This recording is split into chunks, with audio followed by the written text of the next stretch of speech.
এই হলো deadline communications private limited. আপনারা দেখছেন এক্সপ্রেস নিউজ, খবর নেয়, খবর দেয়।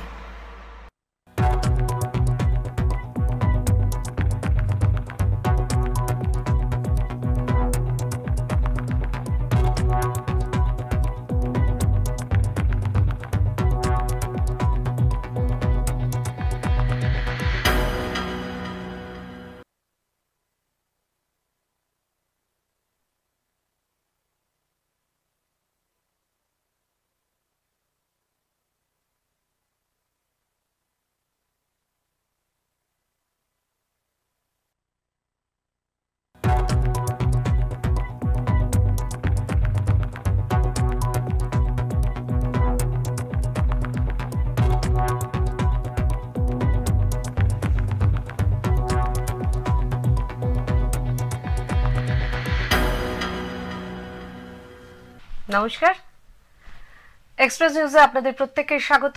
আর এখন সময় হেলথ এক্সপ্রেসের। আজকে আমার সঙ্গে যিনি আছেন হেলথ ওয়ার্ল্ড হসপিটালস আসানসোলের ডক্টর শুভশ্রী শেঠি। ডক্টর শুভশ্রী শেঠি কে আমরা অসংখ্য ধন্যবাদ জানাই আজকের এই অনুষ্ঠানে আসার জন্য। স্বাগত জানাই এক্সপ্রেস নিউজে। ডক্টর শেঠি বাংলায় থাকতে থাকতে এখন বেশ ভালো বাংলাটা জানেন, বোঝেন এবং বলতেও পারেন। সুতরাং আজকে আমাকে হয়তো অতটা হিন্দিতে নাও বলতে হতে পারে। এর আগেও আমরা ডক্টর শেঠির সঙ্গে এখানে বসেছিলাম এবং আলোচনা করেছিলাম। ডক্টর শেঠি হচ্ছেন হেলথ ওয়ার্ল্ড হসপিটালস আসানসোলের, উনি কনসালটেন্ট গাইনি অঙ্কোলজি বিভাগের একজন স্বনামধন্য চিকিৎসক। আজকে যখন ডক্টর শেঠিকে পেয়েছি তখন আমরা আজকে আলোচনা করব এটা নিয়েই। আমরা আগে থেকে ঠিক করেছিলাম যে মহিলাদের একটি বেশ গুরুত্বপূর্ণ মানে শারীরিক একটা বিষয় হচ্ছে ইউট্রিন ক্যান্সার। এটা এখন খুব এই নামটা শোনা যাচ্ছে এবং অনেকেই এই রোগের সঙ্গে মানে পরিচিত হচ্ছেন এবং যারা এখনো পর্যন্ত এই রোগ সম্পর্কে জানেন না তাদের জানানোর জন্য এই রোগটা কি, কেমন করে এই রোগ থেকে আপনারা মুক্তি পাবেন, এই সমস্ত কিছু বিষয় সম্পর্কে আলোচনা করার জন্যই আজকে ডক্টর শুভশ্রী শেঠির সঙ্গে আমরা আলোচনায় বসেছি। আমাদের আজকের বিষয় হচ্ছে ইউটেরিন ক্যান্সার। ডক্টর শেঠি, প্রথমেই যেটা জিজ্ঞেস করব যে most common type of uterine cancer की? देखिए, यूट्राइन कैंसर हम लोग जरायु कैंसर को यूजुअली यूट्राइन कैंसर के नाम से जानते हैं। ठीक है, 2/3 ऑफ द वैरायटीज, जो 70% ऑफ द वैरायटीज है वो अच्छे ग्रेड के होते हैं, जिसको हम लोग एंडोमेट्रॉइड टाइप एंडोमेट्रियल कैंसर या यूट्राइन कैंसर बोलते हैं। अच्छा, तो এই যে মানে ইউট্রিন ক্যান্সার, এটা কোন বয়সের মহিলাদের বেশি হয় বা কোন বয়সের মহিলাদের ক্ষেত্রে এটা বেশি, আপনারা যে এত কেস স্টাডি করেন তার মধ্যে কোন বয়সের মেয়েদের বেশি দেখা যায়? जितना भी स्टडीज़ है मोस्टली ये आपका 60 एंड अबव ये कैंसर मिल रहा है, बट ग्रेजुअली जो एज है वो आपका डिक्रीजिंग ट्रेंड में लग रहा है। अब 50s के अबव महिलाओं को भी सी एंडोमेट्रियम देखने में मिल रहा है। और ऐसा नहीं है कि यंग पेशेंट्स में नहीं हो सकता। मेरा यंगेस्ट पेशेंट यूट्राइन कैंसर का बस 32 ईयर्स। अच्छा, 32 साल। कोई भी पेशेंट जिसको ऐसे अबनॉर्मल ब्लीडिंग होता है, डेफिनेटली एक डिफरेंशियल डायग्नोसिस एंडोमेट्रियल कैंसर रखना चाहिए। আচ্ছা, তাহলে আপনি বলছেন যে মোটামুটি 50-এর উপর এটা হয়, 50-60 বছরে এটা হওয়ার সম্ভাবনা বেশি থাকে, কিন্তু আপনার কেস স্টাডিতে 32 ইয়ার্সের মানে রোগীকেও আপনি পেয়েছেন যাদের এই ক্যান্সার হয়েছে। তাহলে এই বয়সেও হতে পারে এবং এর পরে মানে একটু বেশি বয়সেও এটা হওয়ার সম্ভাবনা বেশি থাকে। আচ্ছা, এই ইউট্রিন ক্যান্সার मेनोपॉज की मैंने मेनोपॉजটা কি একটা কারণ এই ক্যান্সারের? मेनोपॉज एक कारण नहीं है। मेनोपॉज के बाद ज़्यादा यूट्राइन कैंसर, अगर कोई एबनॉर्मल ब्लीडिंग लेके आता है पेशेंट, तो डेफिनेटली एंडोमेट्रियल कैंसर या यूट्राइन कैंसर को इवैल्यूएट करना और रूल आउट करना इम्पोर्टेंट हो जाता है। আচ্ছা, তাহলে কি এন্ডোমেট্রিয়াল ক্যান্সার আর এই যে আপনি বলছেন যে ইউট্রিন ক্যান্সার, এগুলো এটা কি সিমিলার না, এর মধ্যে কোনো পার্থক্য রয়েছে? यूट्राइन कैंसर को आप चाहे जरायु का कैंसर बोल दीजिए, एंडोमेट्रियल कैंसर बोल दीजिए, सब सेम ही है, सिनोनिम्स है। আচ্ছা, মানে এটার কি কোনো রকমের কোনো মানে পার্থক্য থাকে, সিমটমসের পার্থক্য থাকে?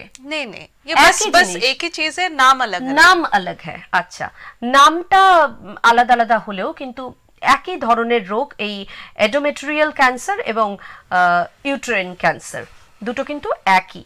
আচ্ছা, এর এর সাইনটা কি, মানে আমরা কি কি মানে কমন সিমটমস দেখতে পাই এটা হলে? जैसे हम लोग जिस महिलाओं को मेनोपॉज हो गया है, मासिक बंद हो गया, उनमें से अगर ब्लीडिंग आ रहा है, ठीक है, वापस पीरियड स्टार्ट हो रहे हैं, या फिर जिसको अभी तक मेनोपॉज नहीं आया है लेकिन एबनॉर्मल यूट्राइन ब्लीडिंग आ रहा है, मतलब मासिक के बीच में अगर हल्का फुल्का बीच में ब्लीडिंग आ रहा है, या फिर जब मासिक ही होता है तब भी ज़्यादा ब्लीडिंग होता है, क्लॉट्स जाता है, हाँ, वो भी साइंस एंड सिम्टम्स है एंडोमेट्रियल कैंसर का। साथ में डिस्चार्ज भी हो सकता है, वाटरी डिस्चार्ज, या फिर आपका कोई भी वाइट डिस्चार्ज হওয়ার সাথে সাথে ওয়াটারি ডিসচার্জ মানে হতে পারে। সেরকম হলেও বুঝতে হবে যে এই ধরনের ক্যান্সার হয়তো শরীরে দানা বেঁধেছে, তখন ডক্টরের সাথে যোগাযোগ করতে হবে বলে আপনি। और साथ में अगर एडवांस हो गया तो हो सकता है कि पेशेंट बोलेगा कि वजन घट गया, खाने का मन नहीं कर रहा, पेट में दर्द हो रहा है, पेट में पानी भर गया या पेट फूल गया, ये सब चीजें भी हो सकता है, पेशाब पैखाना में भी दिक्कत हो सकती है। আচ্ছা, তাহলে আমরা এটা বুঝতে পারছি যে এই ইউটেরাইন ক্যান্সারের যে যে সিমটমস গুলো হচ্ছে, প্রথম কথা হচ্ছে যে যদি মানে অতিরিক্ত ব্লিডিং, তারপরে হচ্ছে যদি ব্লিডিং এর সঙ্গে যদি হোয়াইট ডিসচার্জ বা এরকম কোনো ওয়াটারি ডিসচার্জ হয় সেগুলো, মেনোপজ হয়েছে অথচ ব্লিডিং হচ্ছে, তাহলে সেক্ষেত্রেও হতে পারে। যদি পেট ফুলে যায় বা জল জমতে শুরু করে, সেগুলোর ক্ষেত্রেও কিন্তু এই ধরনের ক্যান্সার হয়েছে এরকম বোঝা যেতে পারে এবং সঙ্গে সঙ্গে ডক্টরের সঙ্গে যোগাযোগ করাটা খুবই জরুরি। abnormal or post menopause bleeding, এটা কি একটা ওয়ার্নিং সাইন?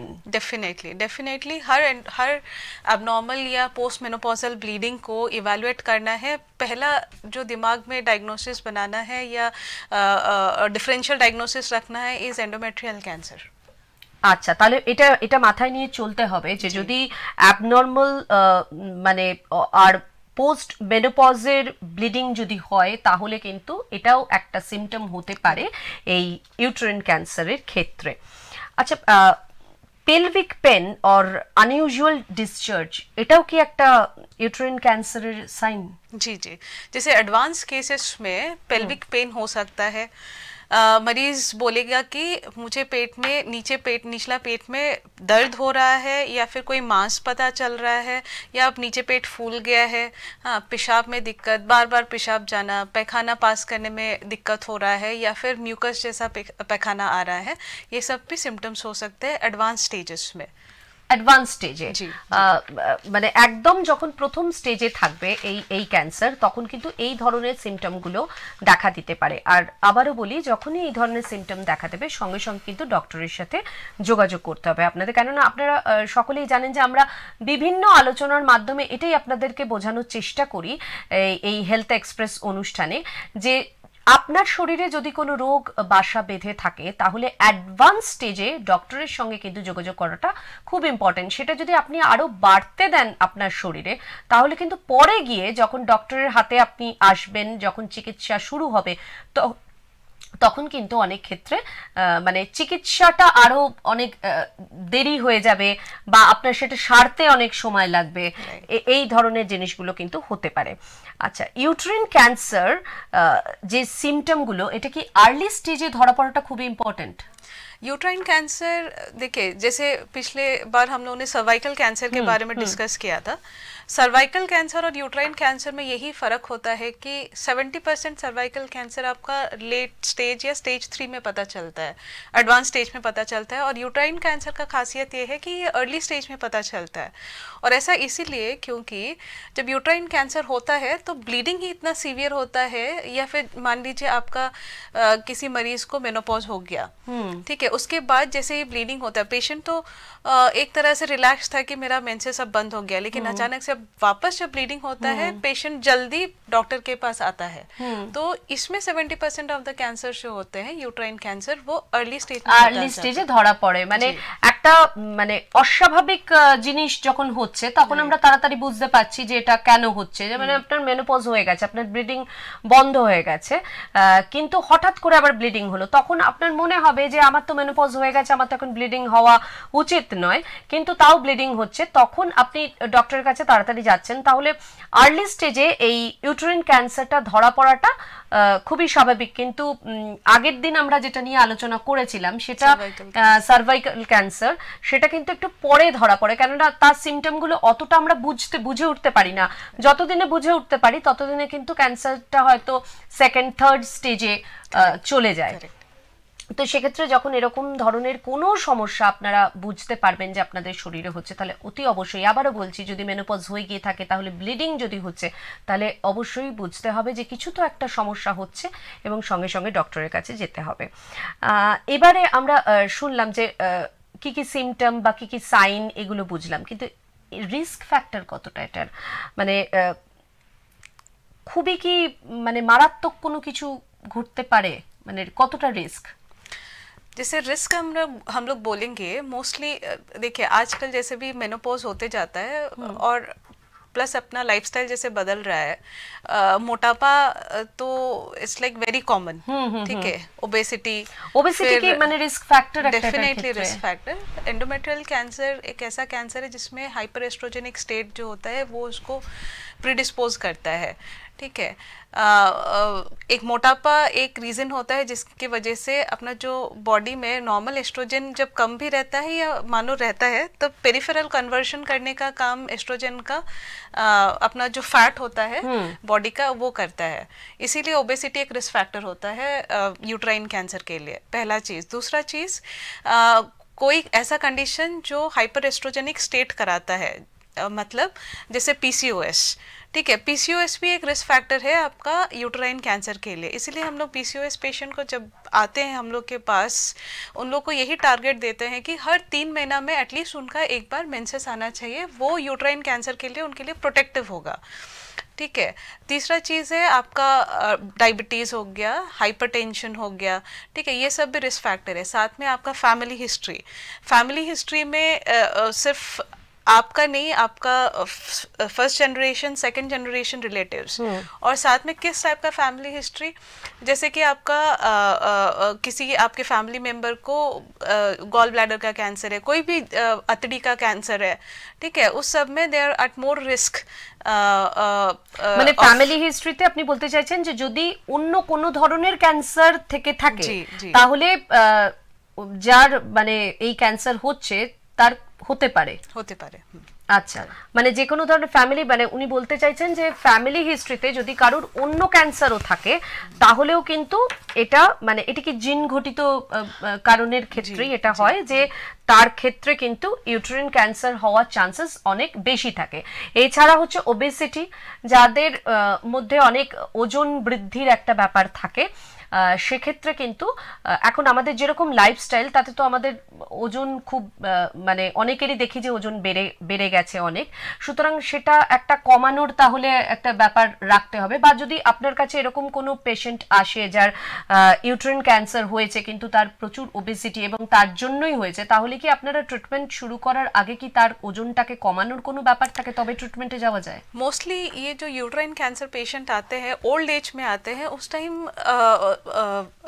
ट्रीटमेंट के लिए हम लोग वजन घटाने का तो नहीं बोलते, लेकिन जब यही चीज़ कोई यंग पेशेंट आता है 30s में आता है जिसको यूट्राइन कैंसर हुआ है लेकिन उसका फैमिली अभी तक कंप्लीट नहीं है, उसको बच्चे चाहिए, ठीक है, तो हम लोग उस टाइम उसको प्रोजेस्टेरोन थेरेपी देके जो यूट्राइन कैंसर का पार्ट है वो मेडिकली ट्रीट करते हैं, वो भी सिर्फ स्टेज 1 में, ठीक है, स्टेज 1 नहीं, बाद के स्टेज के लिए दे आर नॉट एलिजिबल, वो एलिजिबल नहीं होते हैं कि हम लोग उसका यूट्रस कंजर्व कर पाए, ठीक है। अच्छा, মানে প্রজনন ক্ষমতাটা তখন আর থাকবে না, नहीं, ठीक है, वो क्योंकि फिर उनका हम लोग को सर्वाइवल देखना होता है, वो प्रोग्नोसिस कैसा होगा, जैसे जैसे स्टेज बढ़ जाता है वैसे वैसे प्रोग्नोसिस कम होते जाता है, खराब होते जाता है। अच्छा। इसीलिए सिर्फ अर्ली स्टेज को हम लोग फर्टिलिटी प्रिजर्वेशन या यूट्राइन कंजर्वेशन के लिए अलाउ करते हैं।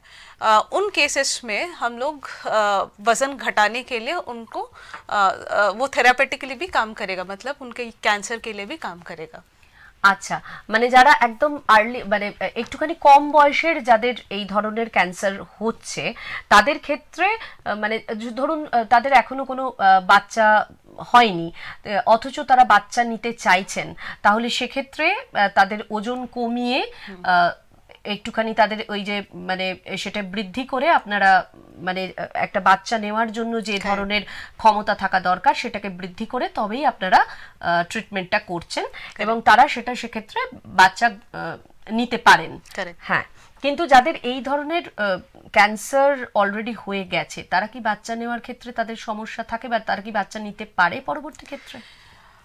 यूट्राइन कैंसर जिसको हुआ है वो बच्चा ले सकते हैं, डिपेंड करता है कि पहला चीज़ तो उनको ये समझना पड़ेगा कि वो किस स्टेज ऑफ डिजीज़ में है। सिर्फ फर्स्ट स्टेज और गुड अच्छा हिस्टोलॉजी जो होता है एंडोमेट्रियल कैंसर का, उसी को हम लोग बच्चा लेने के लिए अलाउ करते हैं और यूट्राइन कंजर्वेशन वाला ट्रीटमेंट के लिए उसको उत्साहित करते हैं। अच्छा। अदरवाइज एडवांस स्टेज में हम लोग यूट्राइन कंजर्वेशन और फर्टिलिटी प्रिजर्वेशन के लिए अलाउ नहीं करते, बिकॉज उसमें फिर ऑन्कोलॉजिकल आउटकम कॉम्प्रोमाइज होता है।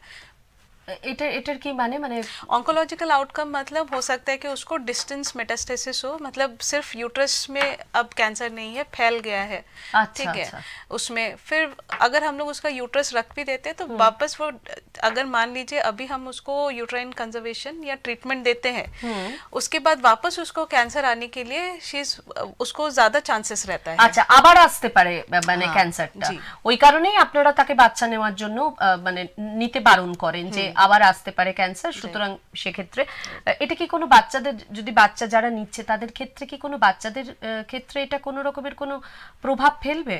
नहीं नहीं, ऐसा नहीं है कि बच्चा को कोई प्रॉब्लम होगा, ऐसा नहीं है। हाँ, लेकिन अगर जेनेटिक कैरियर कोई पेशेंट है, আপনি যেহেতু বললেন যে এটা একটা জেনেটিক্যালি বা এটা মানে হিস্ট্রি থাকলে এটা আসতে পারে, वो उसके लिए आप स्क्रीन कर सकते हैं बच्चा जब उस उम्र का होगा। अदरवाइज बच्चे पे एज सच कोई इफेक्ट नहीं है, এফেক্ট হয় না। কিন্তু তারপরেও যদি জিন ঘটিত যেহেতু ব্যাপার থাকে, যদি বা হয় তাহলে একটা স্টেজের পর বাচ্চাকেও একটা মানে টেস্ট করিয়ে দেখে নেওয়া যায় যে ওই ধরনের কোনো হিস্ট্রি আবার তার কাছে ফিরে এলো কিনা। হাই ব্লাড প্রেশার কি বা ডায়াবেটিস এক্ষেত্রে কি কোনো রকমের কোনো প্রভাব ফেলে এই রোগের ক্ষেত্রে? ये एक हम लोग ट्राइड बोलते हैं यूट्राइन कैंसर के लिए। एक तो ओल्ड एज, साथ में ओबेसिटी, मोटा इंसान, और उसके साथ डायबिटीज और हाइपरटेंशन, इसको हम लोग कॉर्पस कैंसर सिंड्रोम बोलते हैं। जिस पेशेंट को इस सिंड्रोम के अंदर होता है they are more prone to develop uterine cancer. আচ্ছা, মানে ইউট্রাইন ক্যান্সার হওয়ার চান্সেস অনেক বেশি থাকে যাদের ডায়াবেটিস থাকবে, যাদের ওজন বেশি থাকবে, যাদের হাই ব্লাড প্রেশার থাকবে, তাদের কিন্তু এই ইউট্রাইন ক্যান্সার হওয়ার আশঙ্কা অনেক বেশি থাকে। সেটাই ডক্টর সেঠি বললেন। আচ্ছা, ইউট্রাইন ক্যান্সার কি হরমোনাল ইমব্যালেন্স, এটা কি কোনো রকমের ইস্ট্রোজেন এগুলোর কোনো রকমের কোনো ফ্যাক্টর করে? डेफिनेटली यूट्राइन कैंसर एक हाइपर एस्ट्रो, जैसे मैंने पहले भी बोला, एक हाइपर एस्ट्रोजेनिक स्टेट होता है। जैसे पीसीओएस भी एबनॉर्मल हार्मोनल या हार्मोनल डिसबैलेंस जिसको आप बोलते हैं कॉमन लैंग्वेज में, उसके लिए होता है। उसमें क्या होता है कि हम लोग का बॉडी का जो एस्ट्रोजन है वो ज्यादा रहता है, ज्यादा अमाउंट में रहता है। ठीक है। और वो अपना एंडोमेट्रियम को प्रोन बनाता है, सेंसिटिव बनाता है टू एंडोमेट्रियल कैंसर। ये एक तो पहला चीज। दूसरा चीज है मोटापा। सेम हम लोग का जैसे बॉडी में फैट बढ़ता है, फैट क्या करता है, सिर्फ ओवरी का काम नहीं है एस्ट्रोजन बनाना, हम लोग का जो फैट है वो भी कुछ मॉलिक्यूल को लेके एस्ट्रोजन में कन्वर्ट कर देता है। ठीक है। और अपने बॉडी में जो एस्ट्रोजन का नॉर्मल मात्रा होता है उससे ज़्यादा एस्ट्रोजन रहता है, वो भी एक कारण होता है कि हम लोग को एंडोमेट्रियल या यूट्राइन कैंसर होने के लिए। আচ্ছা, মানে এটা আপনারা বুঝতে পারছেন ওজনটা একটা খুব বড় ফ্যাক্টর তাহলে এটা ক্ষেত্রে। और एक इम्पॉर्टेंट चीज मैं आपको बताऊं, जैसे पोस्ट मेनोपॉजल लेडी है जिसको मेनोपॉज हो गया, वो लोग अभी कभी अगर किसी डॉक्टर के पास गए और उन्होंने HRT शुरू कर दिया, HRT मतलब एस्ट्रोजन का जो टैबलेट होता है लोकल कुछ रिलीफ के लिए, मेनोपॉजल सिम्टम्स का रिलीफ के लिए जो हम लोग बाहर से एस्ट्रोजन टैबलेट दे देते हैं, वो भी एक रिस्क फैक्टर होता है। कभी भी मेनोपॉजल पेशेंट अगर ब्लीडिंग के साथ जाती है तो उसको पहले इवैल्यूएट करना है, उसके बाद ही उसको हार्मोन रिप्लेसमेंट थेरेपी देना है। बाहर से जो एस्ट्रोजन का टैबलेट देते हैं तभी प्रेस्क्राइब करना है, विदाउट इवैल्यूएशन नहीं प्रेस्क्राइब करना है। আচ্ছা, তাহলে আমি আরেকটু পরিষ্কার করি, যাদের ধরুন মেনোপজ মানে ওই স্টেজটাতে আছে, যাদের মেনোপজ হয়েছে, তারা মানে যে ওষুধগুলো খাচ্ছেন সেই সিমটমগুলোকে কমানোর জন্য বা মেনোপজের যে কষ্টটা আছে সেগুলোকে কমানোর জন্য সেটা একটা এফেক্ট করে।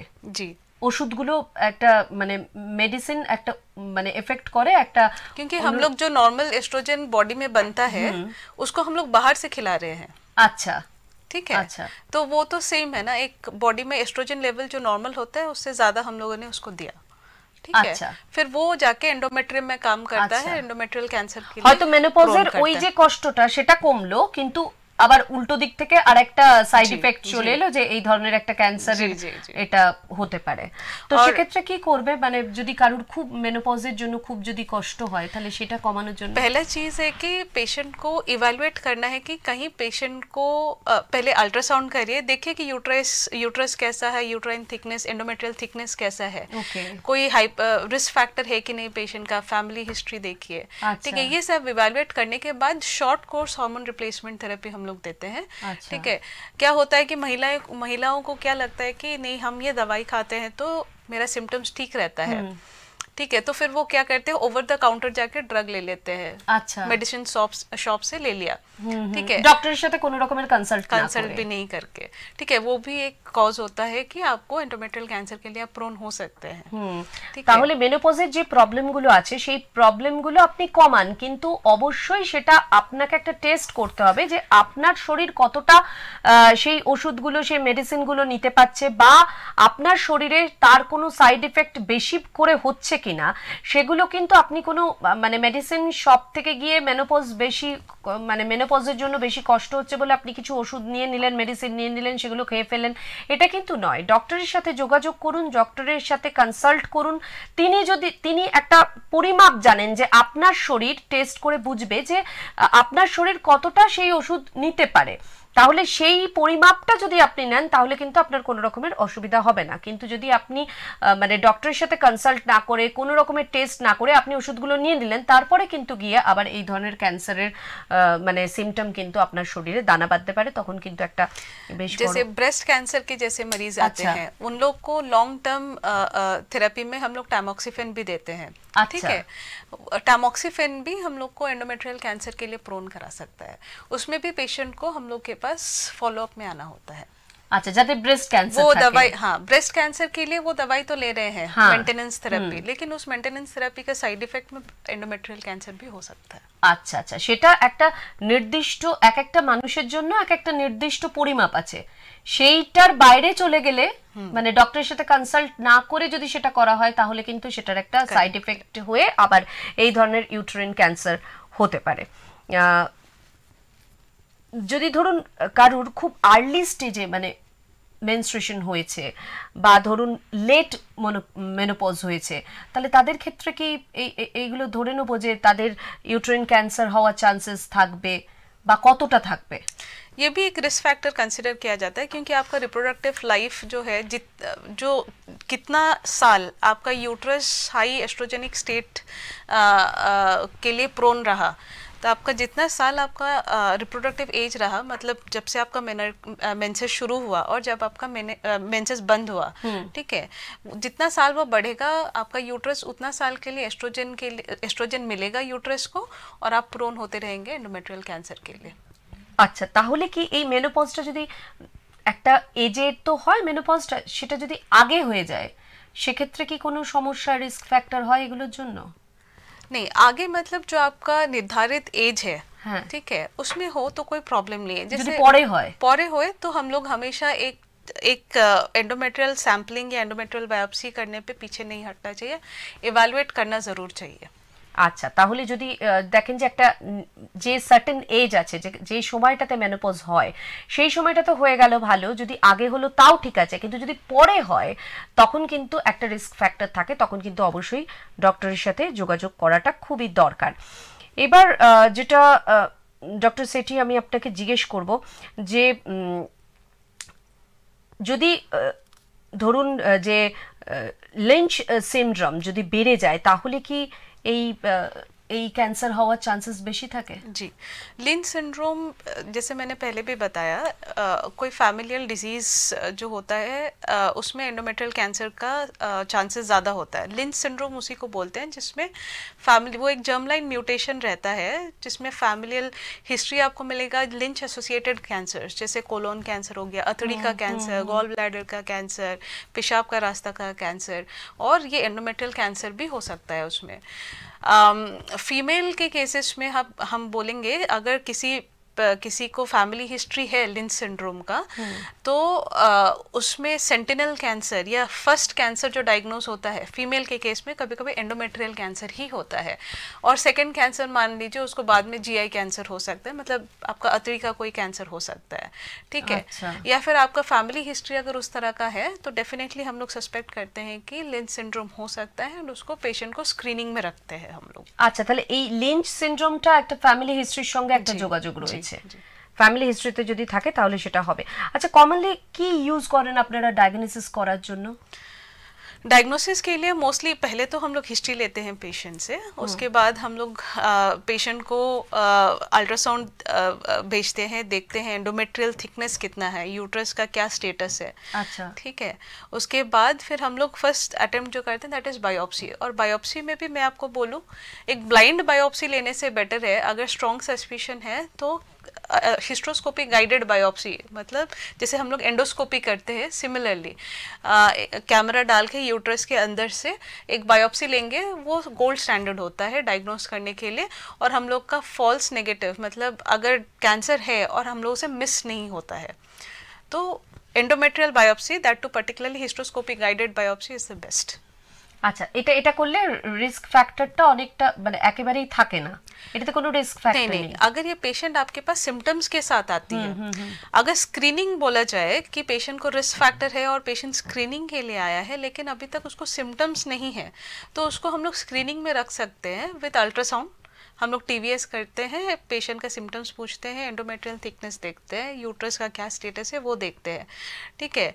एक तो ये है, और दूसरा चीज़ आपको ये ध्यान रखना पड़ेगा कि जो एंडोमेट्रियल कैंसर है उसके लिए स्क्रीनिंग टेस्ट कोई बहुत अच्छा नहीं है। अच्छा अच्छा अच्छा, जैसे radiological test, ultrasound is the main radiological test जो हम लोग यूजुअली करते हैं फर्स्ट अटेम्प्ट में जब पेशेंट हम लोग के पास आता है। আর एंडोमेट्रियल बायोप्सी এটা কতটা ইম্পর্টেন্ট? एंडोमेट्रियल बायोप्सी हम लोग जैसे अभी मैंने बताया कि पेशेंट अगर सिम्टम्स के साथ आती है तो हम लोग फर्स्ट अटेम्प्ट में एंडोमेट्रियल बायोप्सी करते हैं, आफ्टर अल्ट्रासाउंड का रिपोर्ट देख के हम लोग एंडोमेट्रियल बायोप्सी करते हैं। वो भी एंडोमेट्रियल बायोप्सी हिस्ट्रोस्कोपी गाइडेड, मतलब जैसे आप एंडोस्कोपी करते हैं कैमरा लगा के, सिमिलरली अगर এটা কি পেইনফুল হয়? ये पेनफुल उतना, इधर ऑफिस बायोप्सी भी हो सकता है या फिर ओटी में भी हो सकता है, it's a very minor process. সুতরাং এটা নিয়ে কোনো রকমের কোনো মনে দ্বিধা রাখা উচিত নয়, বা এটা কোনো রকমের ভাবা উচিত নয় যে এটা খুব পেইনফুল হয় বা এটা খুব একটা অনেকটা সময় ধরে আপনাকে মানে খুব একটা কষ্ট সহ্য করতে হবে, এরকম কিছু নয়, খুব নমিনাল একটা ব্যাপার। সুতরাং এই টেস্টগুলো করিয়ে নেওয়াটা খুবই দরকার। আরেকটা জিনিস, পেপসমিয়ার, এটা কি रोल प्ले करे? ये पैप स्मीयर का सेंसिटिविटी अगर एंडोमेट्रियल कैंसर में बोलेंगे तो सिर्फ 50% है, मतलब 100 में से सिर्फ 50 मरीज को ही पैप स्मीयर डायग्नोस कर सकता है एंडोमेट्रियल कैंसर के लिए, ठीक है। पैप स्मीयर का सेंसिटिविटी सर्वाइकल कैंसर को डायग्नोस करने के लिए जितना अच्छा है एंडोमेट्रियल कैंसर के लिए उतना अच्छा नहीं है। আচ্ছা, মানে এটা খুব একটা করাটা উচিত নয় এই ক্যান্সারে? कराइए, डेफिनेटली कराइए, ठीक है, কিন্তু সেটা ডক্টরের পরামর্শ নিয়ে নাকি? नहीं, एज स्क्रीनिंग हम लोग तो करते हैं पैप स्मीयर, उसमें कुछ एब्नॉर्मल फाइंडिंग आता है तो हम लोग देखते हैं, जैसे ज्यादा एंडोमेट्रियल सेल्स आया या एंडोसर्वाइकल सेल्स आया तो हम लोग एक डिफरेंशियल रखते हैं कि कोई यूट्राइन कैंसर या एंडोमेट्रियल पैथोलॉजी हो सकता है। আচ্ছা আচ্ছা, কোন স্টেজে আছে সেটা কিভাবে ডায়াগনোসিস করেন कैंसर? जैसे फर्स्ट अटेम्प्ट में मैंने बोला कि एक अल्ट्रासाउंड हम लोग करते, पेशेंट सिम्टम्स लेके आता है, हम लोग अल्ट्रासाउंड करते हैं, एक एंडोमेट्रियल सिंपल एंडोमेट्रियल बायोप्सी करते हैं। अगर बायोप्सी में कैंसर आया तो हम लोग उसको फिर मेटास्टैटिक वर्कअप करते हैं, जिसको हम लोग MRI करते हैं लोकल स्टेज देखने के लिए कि यूट्रस के अंदर है कैंसर, बाहर है कैंसर, ठीक है। और এটা কি কোনো সিস্ট ভিত্তিতে হয় নাকি মানে কোনো?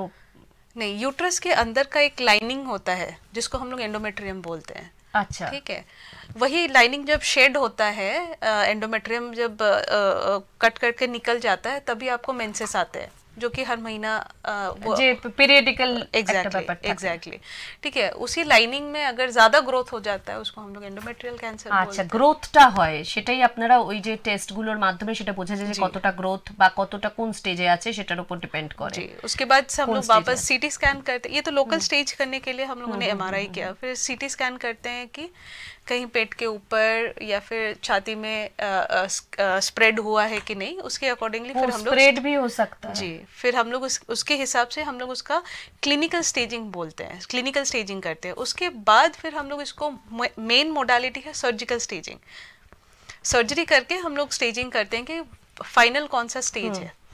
আচ্ছা, এটা কি সার্জারিটা মানে সার্জারি করতেই হয় এটাতে, মানে সে ফার্স্ট স্টেজেই থাকুক সেকেন্ড স্টেজেই থাকুক surgery is must? Surgery endometrial cancer के लिए सर्जरी एक इम्पॉर्टेंट रोल प्ले करता है। पहला तो स्टेजिंग के लिए, एंडोमेट्रियल कैंसर का स्टेजिंग के लिए सर्जरी इज़ वेरी इंपॉर्टेंट, ठीक है। दूसरा चीज़ है कि एंडोमेट्रियल कैंसर जो होता है कीमो सेंसिटिव, अगर वेल डिफरेंशिएटेड वाला वैरायटी होता है या लो ग्रेड वैरायटी होता है, वो कीमो सेंसिटिव उतना नहीं होता है। अच्छा, ठीक है, तो उसके लिए सर्जरी, कीमो सेंसिटिव का मतलब कीमोथेरेपी उतना अच्छा उसमें काम नहीं करेगा। अच्छा अच्छा, ठीक है, तो उसके लिए आपका सर्जरी ज़्यादा काम करेगा रादर देन कीमोथेरेपी। फिर अभी जैसे जैसे इवॉल्व हुआ है एंडोमेट्रियल कैंसर, जैसे ब्रेस्ट में आजकल मॉलिक्यूलर डायग्नोसिस और टारगेटेड थेरेपीज आ गए हैं, सिमिलरली अभी एंडोमेट्रियल कैंसर भी बहुत इवॉल्व हो गया है, जो अभी 10 साल पहले था।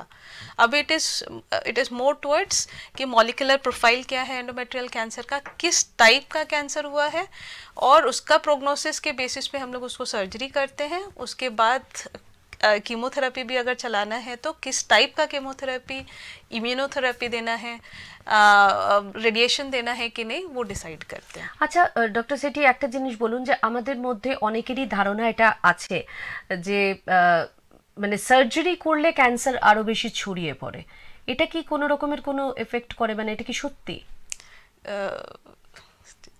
মানে सर्जरी करने से कैंसर फैल जाता है, ये क्या नहीं, ये घबराता है सर्जरी करने से? ऐसा नहीं है कि सर्जरी से कैंसर फैलता है।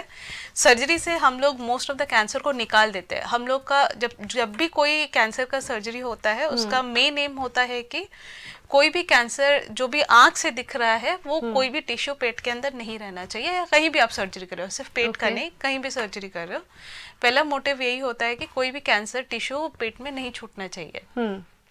ठीक है, उसके ऊपर हम लोग उसको टॉप अप करते हैं विद कीमोथेरेपी या रेडियोथेरेपी।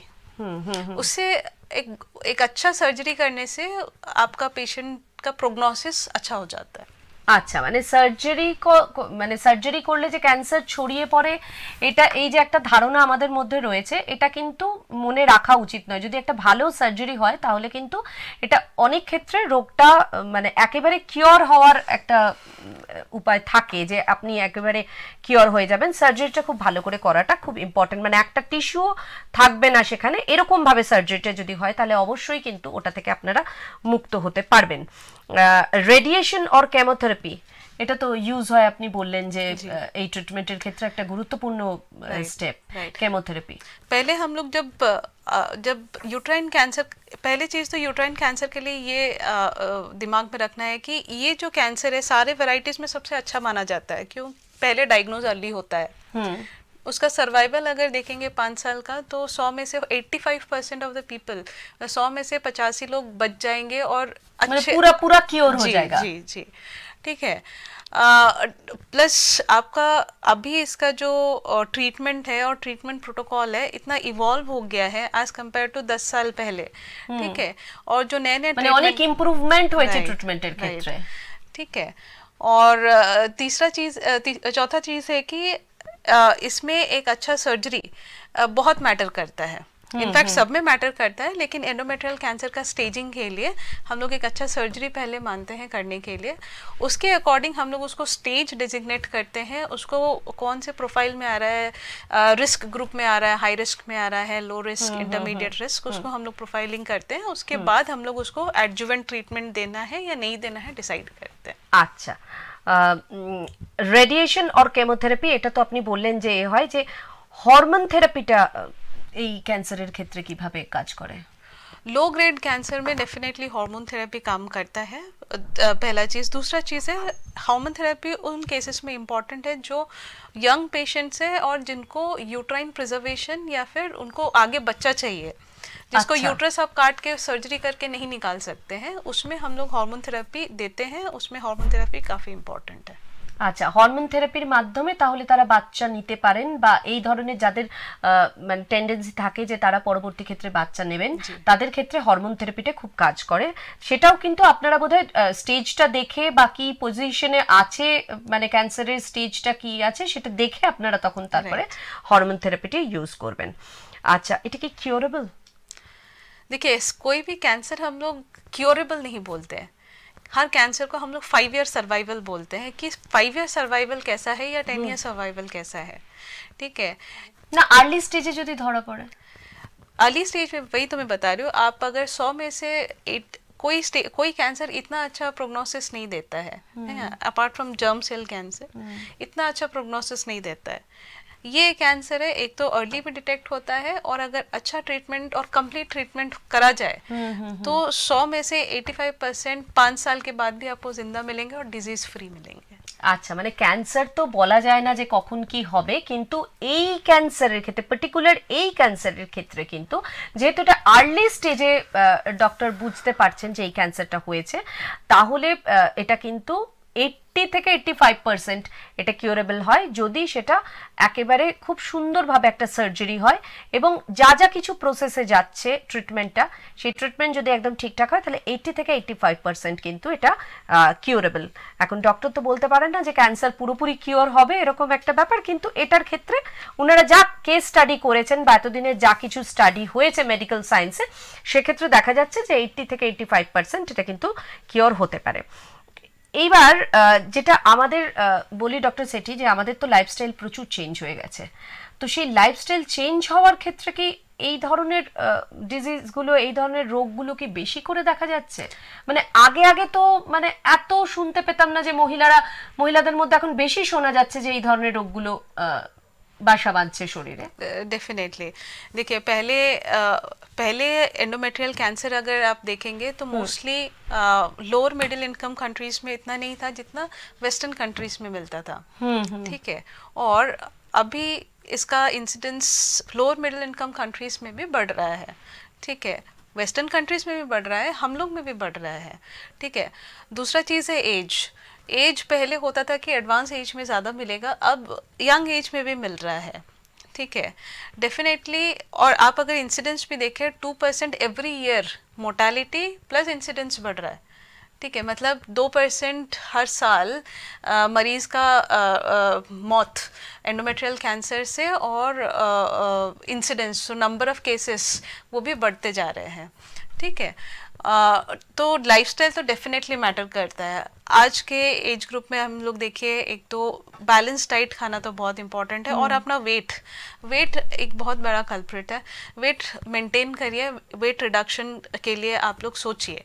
और तीसरा चीज़ है, एक तो जो भी आपका जेनेटिक एंड वो सब प्रॉब्लम है, और साथ में साइंस एंड सिम्टम्स, अगर ये सब कुछ है तो अर्ली जाके डॉक्टर से मिलिए, और साइंस एंड सिम्टम्स पहचानेंगे और अपने को अवेयर करेंगे, तभी जाके एंडोमेट्रियल कैंसर के लिए। সেক্সুয়াল লাইফ কি এটার মধ্যে কোনো রকমের কোনো পার্ট, মানে not exactly sexual life, but जैसे आजकल का देखिए एक पैटर्न भी है कि हम लोग बेबीज जो है एक तो कम भी करते हैं, नहीं भी लेना चाहते हैं, और साथ में लेट प्रेगनेंसी।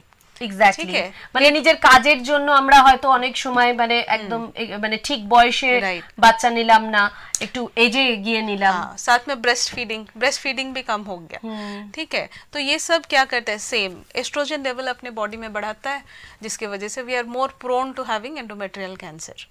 আচ্ছা, তার মানে লাইফস্টাইলের একটা বেশ বড় ভূমিকা রয়েছে এই ক্যান্সার হওয়ার ক্ষেত্রে, যে আমাদের লাইফস্টাইল অনেক বদলে যাচ্ছে। সেই লাইফস্টাইলে কিন্তু এই ধরনের ক্যান্সার মানে আগে এতটা এই ধরনের ক্যান্সার আমাদের এই দেশে বা আমাদের এই রিজিয়নে দেখা যেত না, কিন্তু ডক্টর শেঠি যেটা বলছেন যে যত দিন যাচ্ছে সেটার কিন্তু রেশিওটা আরো বাড়ছে, আরো পার্সেন্টেজ বাড়ছে। সুতরাং এই সম্পর্কে আমাদের একটু সচেতন হওয়া বোধহয় এবার সময় এসে গেছে, যে এই সম্পর্কে আমাদের সচেতন হতে হবে।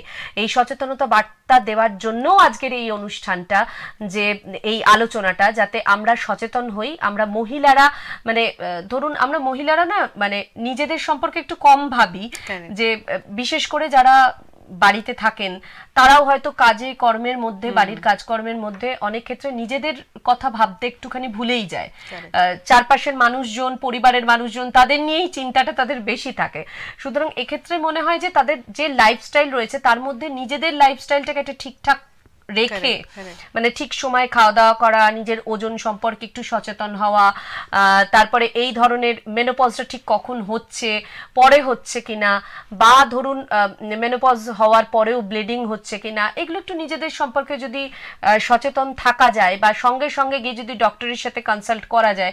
মহিলারা অনেক ক্ষেত্রে ভাবেন যে নিজেদের জিনিসগুলো অনেকটা চেপে যান, তো সেইগুলো যদি না করে ডক্টরের সাথে যোগাযোগ করা, এগুলো কিন্তু একটা খুব, আর একটা ঠিক সার্টেন একটা এজেতে মানে যতই আমাদের কাজের চাপ থাক, যদি আমরা মনে করি যে আমাদের বাচ্চা নেওয়াটা খুব মানে প্রত্যেকের ক্ষেত্রে একটা সন্তান থাকা তো খুবই দরকার, প্রয়োজন, তো সেটা একটা ঠিক মানে একটা সময় মতন সন্তান নিয়ে নেওয়াটা এটা একটা খুব এজেতে গিয়ে আমরা নিলাম, সেক্ষেত্রে একটা সমস্যা হতে পারে। ফিজিক্যাল অ্যাক্টিভিটি যদি আমাদের ঠিকঠাক থাকে তাহলে কি এই ধরনের এগুলো রিস্কটা কম থাকে? डेफिनेटली जैसे हम लोग फिजिकल एक्टिविटी करेंगे, वेट भी कंट्रोल में रहेगा, ठीक है, डेफिनेटली वो হেল্প করে। আর পিসিওএস এটা কি হাই রিস্ক ফ্যাক্টর এই ক্যান্সারের জন্য? Definitely PCOS high risk factor, because वही जो हार्मोनल इम्बैलेंस होता है पीसीओएस में, पीसीओएस को हम लोग बोलते क्या है कि वो साइकिल्स, हम लोग जो मेंस्ट्रुअल साइकिल्स है वो एनोवुलेटरी करा देता है, मतलब ओव्यूलेशन अंडा जो होता है वो होता नहीं है। तो उसमें क्या होता है कि মানে ডিম্বাশয়ে যে মানে एगटा যেটা হচ্ছে সেটা আর হচ্ছে না। हाँ, तो हम लोग का जो एस्ट्रोजन होता है वो बढ़ जाता है। एस्ट्रोजन বাড়ার জন্যই এটা হয় না, इसके वजह से एस्ट्रोजन बढ़ता है। अच्छा, ठीक है। तो जब एस्ट्रोजन बढ़ता है और साइकिल एनोवुलेटरी हो जाता है और एस्ट्रोजन बढ़ता है, तो हम लोग के एंडोमेट्रियम का जो थिकनेस है, जो हम लोग का नॉर्मल रूटीनली 28 डेज में शेड हो जाना चाहिए और मेंसेस आना चाहिए, वो नहीं आता है। अच्छा, ठीक है। तो एंडोमेट्रियम का जो थिकनेस है वो बढ़ता रहता है, ठीक है। तो वो एक रिस्क फैक्टर होता है कि हाँ आगे जाके, क्योंकि ये तो क्रोनिक प्रोसेस हो गया, जिसको पीसीओएस है उसको इरेगुलर साइकिल्स हमेशा रहता है, ठीक है। जब ये क्रोनिक हो जाता है, बहुत दिन तक उसको ये प्रॉब्लम होता है, तो उसको बाद में जाके ये रिस्क फैक्टर बन जाता है कि अच्छा মানে অনিয়মিত পিরিয়ড হওয়া এটা বলছেন তো, মানে ঠিক রেগুলার ওয়াইজ পিরিয়ড না, ধরুন 2 মাস হলো তারপরে আবার 2 মাস বন্ধ থাকলো, মানে টানা কিছুদিন হয়ে গেল আবার বন্ধ থাকলো, আবার ধরুন মানে হচ্ছে না তো হচ্ছেই না, এই ধরনের যাদের একটা টেন্ডেন্সি থাকে पीसीओएस में पर्टिकुलरली मिलता है, अच्छा, तो उसको एंडोमेट्रियल कैंसर के लिए वो प्रोन रहता है। इसीलिए हम लोग ये तो जानना पड़ेगा लोगों को कि जिसको भी पीसीओएस है, अगर मेंसेस नहीं आ रहे हैं प्रोलॉन्ग्ड 4 महीना 5 महीना, तो एटलीस्ट उनको डॉक्टर्स के साथ कंसल्ट करना चाहिए। हर 3 महीने में एटलीस्ट एक बार उनको मेंसेस आना ही आना चाहिए। কত মাস? हर 3 महीने में। আচ্ছা, সেটা কি মানে সেটা কি নরমাল? एटलीस्ट आपका एंडोमेट्रियम प्रोटेक्टेड रहेगा। আচ্ছা, মানে এমনিতে যে মান্থ ওয়াইজ একটা ডেট ওয়াইজ যেটা আসে সেটা তো একটা নর্মাল ব্যাপার, वो तो नॉर्मल है। वो तो नॉर्मल है। पीसीओएस में आप देखेंगे 6 महीना में नहीं आ रहा है पीरियड्स, अच्छा। 5 महीना पीरियड्स नहीं आ रहा, ठीक है, तो वो लोग वेट करते रहते हैं कि मेंसेस आ जाएगा या मेरे মানে को ওরা PCOS জানে যে আমার তো हाँ, 6 মাস পরেই পিরিয়ডটা আসে, करेक्ट करेक्ट। তো সেটা যখন মানে সেটা বেশি বাড়ানো যাবে না, মানে 3 মাসটা একটা নরমাল যদি 3 মাস পরে না হয় go to doctor Go to और मेंसेस के लिए दवाई खाना है। আচ্ছা, তাহলে সেই ওষুধটা খেলে মানে ঠিক একটা রেগুলার ইয়েতে আসার চান্সেস থাকে। नहीं तो एटलीस्ट आपको 3 महीने में एक बार मेंसेस एनी हाउ आप दवाई खा के करो मेंसेस, ठीक है, या फिर आपका रेगुलर साइकिल्स अगर रेगुलराइज हो जाता है तब तो बहुत अच्छी बात है। আচ্ছা, তাহলে এটার ক্ষেত্রে আপনারা কিন্তু খুব সচেতন হবেন, কেননা যাদের ধরুন এমনি নর্মাল হচ্ছে সেটা ঠিক আছে, কিন্তু ধরুন যাদের আপনারা জানেন যে আমার তো 2 মাস পিরিয়ড হয় না, তারপরে 2 মাস পর গিয়ে হয়, কিন্তু এটা বাড়তে দেবেন না। ধরুন এটা মানে 3 মাসটা একটা নর্মাল, যদি 3 মাস পরে গিয়ে হচ্ছে তাহলে ঠিক আছে, কিন্তু যদি সেটা 6 মাস হয়ে যায় তাহলে কিন্তু অতি অবশ্যই ডক্টরের সঙ্গে কনসাল্ট করুন, কেননা এটা খুব বড় একটা রিস্ক ফ্যাক্টর হয়ে যাবে। এই ধরনের ক্যান্সার হওয়ার ক্ষেত্রে এটা কিন্তু একটা বড় সিমটম হতেও পারে। তো সুতরাং ডক্টরের সাথে যোগাযোগ করাটা খুবই খুবই প্রয়োজন। আর আপনাদের একটা জিনিস জিজ্ঞেস করি ডক্টর সেটি, যে হেলথ ওয়ার্ল্ড হসপিটালস আসানসোলে আপনারা যেখানে প্র্যাকটিস করেন, সেখানে তো এই ধরনের ক্যান্সারের জন্য যা কিছু ট্রিটমেন্ট দেওয়া দরকার বা যা কিছু টেস্টের যা কিছু ব্যবস্থা সেগুলো তো রয়েছে নাকি? डेफिनेटली ये कोई भी प्रॉब्लम इस तरह का आता है तो आइए कंसल्ट करिए। First of all I am available at health world hospital Asansol. हाँ, वंस आप मेरे पास आएंगे then only I can help you basically. जब तक आप मेरे पास आएंगे नहीं then I can not help you. মানে উনি যেটা বলছেন যে এখানে এলে কি হয়, একটা হেলথ ওয়ার্ল্ড হসপিটাল আমি মানে অনেক ডক্টর তো আসেন, সবার সাথেই মানে আলোচনা হয়, এবং ওনারা যেটা বলেন বা আপনিও যেটা বলেন যে ডক্টরের কাছে আসাটা কোনো কিছু একটা সিমটম থাকলে সেটা খুবই একটা প্রয়োজনীয় বিষয়, যে নিজে থেকে কোনো রকমের কোনো মাথা খাটিয়ে কোনো কিছু না করে ডক্টরের কাছে আসাটা খুবই একটা প্রয়োজনীয় ব্যাপার। এবং যখন হেলথ ওয়ার্ল্ড হসপিটালস আসানসোল বা ধরুন দুর্গাপুর, আপনারা যারা আসানসোলের মানুষজন আছেন তারা এখন তো আর দুর্গাপুরে আসার প্রয়োজন নেই, আসানসোলেই আপনারা পেয়ে যাচ্ছেন ভালো ভালো ডাক্তারদের, এবং সব থেকে বড় কথা এখন তো চিকিৎসা অনেক অ্যাডভান্স হয়ে গেছে, সে অ্যাডভান্স চিকিৎসার জন্য অনেক কিছু ইকুইপমেন্টসও, অনেক ধরনের টেস্ট, অনেক ধরনের ইকুইপমেন্টস আপনি যা কিছু বললেন এই ক্যান্সারের ক্ষেত্রে, বা আগে যখন আপনি ক্যান্সারের আরেকটি ক্যান্সারের কথা বলেছিলেন, সেগুলোর জন্য যা কিছু ইকুইপমেন্টস দরকার সেগুলো সমস্ত কিছুই হেলথ ওয়ার্ল্ড হসপিটালস আসানসোলে অ্যাভেলেবল রয়েছে। তো সুতরাং হাতের কাছে যখন এত কিছু রয়েছে, যখন আপনাকে দূরে কোথাও মানে কলকাতায় বলুন বা রাজ্যের বাইরে কোথাও যেতে হচ্ছে না, তখন আমার মনে হয় বাড়িতে বসে না থেকে হেলথ ওয়ার্ল্ড হসপিটালস আসানসোলে একবার আসুন। ডক্টর শেঠি এবং তার যারা মানে তার বন্ধু চিকিৎসকরা আরও রয়েছেন, আপনাদেরও বন্ধু হয়ে যাবেন তারা, এবং খুব ভালো করে আপনাদের একেবারে এটাও ওনারা বলেন যে যখন কোনো পেশেন্ট আসেন তখন তার কেস হিস্ট্রি জানাটা খুব ইম্পর্টেন্ট। তো আপনার শুধুমাত্র ওই ওপর একটা দেখে ছেড়ে দেওয়া সেটা ব্যাপারটা নয়, একদম কেস হিস্ট্রি নিয়ে আপনার রোগটা কতদিনের, তার জন্য যে টেস্ট দরকার সেটা ওনারা করাবেন, এবং সেই টেস্টের রিপোর্ট খুব তাড়াতাড়ি আপনাদের কাছ থেকে মানে ওনাদের কাছ থেকেই আপনারা পেয়ে যাবেন, এবং ট্রিটমেন্টটা খুব তাড়াতাড়ি শুরু হবে। এবং দূরে কোথাও গেলে দেখুন একটা জিনিস হয় কি, এই যাতায়াতে মানে এই ধরনের ক্যান্সার হয়েছে শুনলেই একটা তো মানসিক একটা মানে মানুষ ট্রমার মধ্যে চলে যায়, সেটা তো একটা থাকেই। তো তার সঙ্গে যদি আপনাকে দূরে গিয়ে কোথাও ট্রিটমেন্ট করতে হয় সেটারও একটা স্ট্রেস পড়ে না মানুষের মধ্যে। তো সেটা যখন কাছাকাছি কোথাও হবে বা এত ভালো ভালো ডাক্তাররা রয়েছেন, সেখানে গিয়েই যদি আপনারা এটা ট্রিটমেন্ট পান তাহলে মানসিক দিক থেকেও অনেকটা কিন্তু আপনারা মানে একটা স্টেবল জায়গায় থাকতে পারবেন বলে মানে আলোচনার মাধ্যমে যেটা উঠে আসে সেখান থেকে আমারও মনে হয় যে এটা খুব দরকার। আচ্ছা, এবারে যেটা আমি একদম প্রায় শেষের দিকে চলে এসেছি, আমার আর কয়েকটা প্রশ্ন রয়েছে ডক্টর শেঠির কাছে যেগুলো খুবই ইম্পর্টেন্ট, সেই প্রশ্নগুলো ঝটপট করে ফেলি।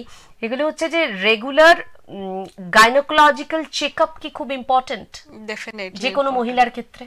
डेफिनेटली इम्पॉर्टेंट सिर्फ यूट्राइन कैंसर के लिए नहीं है, बाकी कैंसर्स के लिए भी है। यूट्राइन कैंसर्स पर्टिकुलरली जो मरीज़ हाई रिस्क में है उनको हम लोग बोलते हैं कि आप आइए ईयरली फॉलोअप कराइए हम लोग के साथ।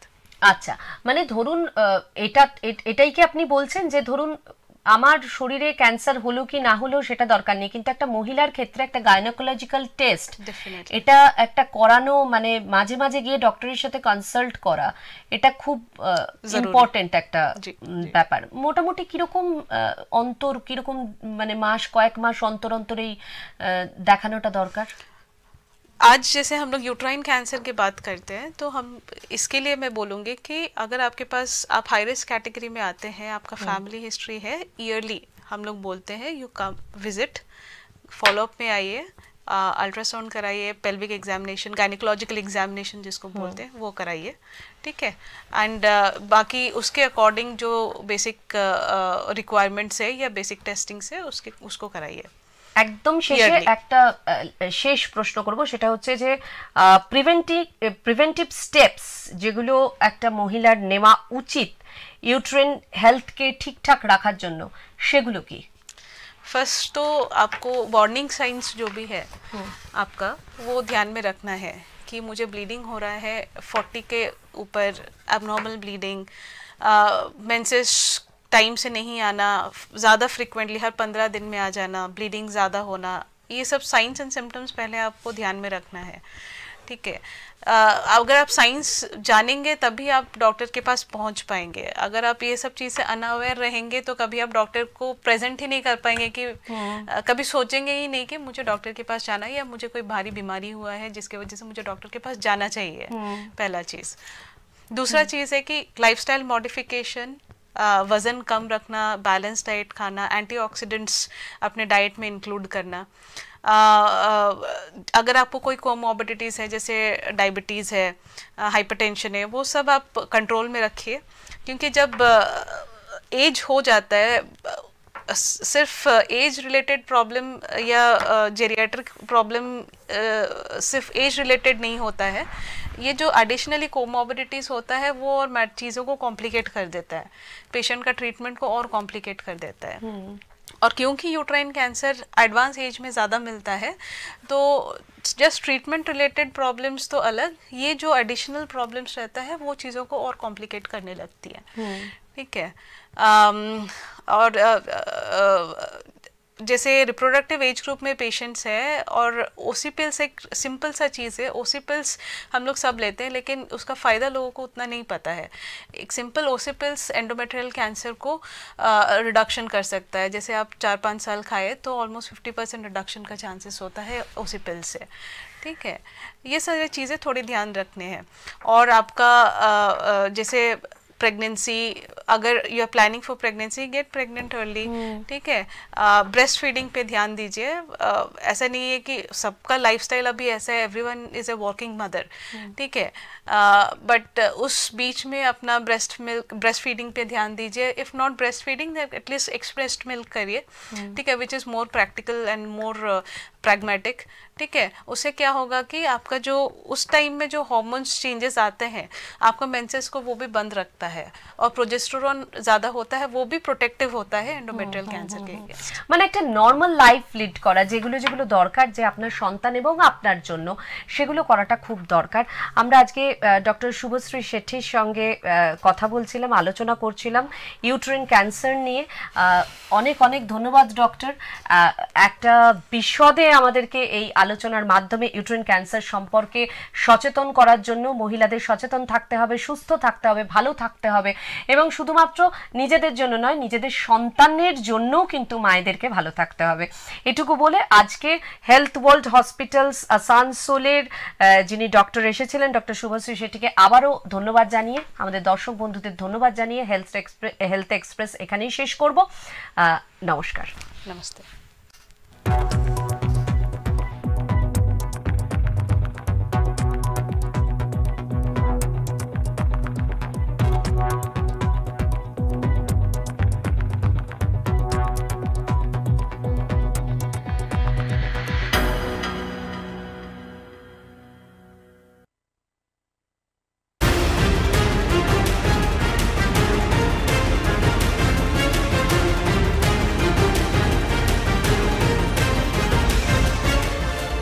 এই হলো ডেডলাইন কমিউনিকেশনস প্রাইভেট লিমিটেড।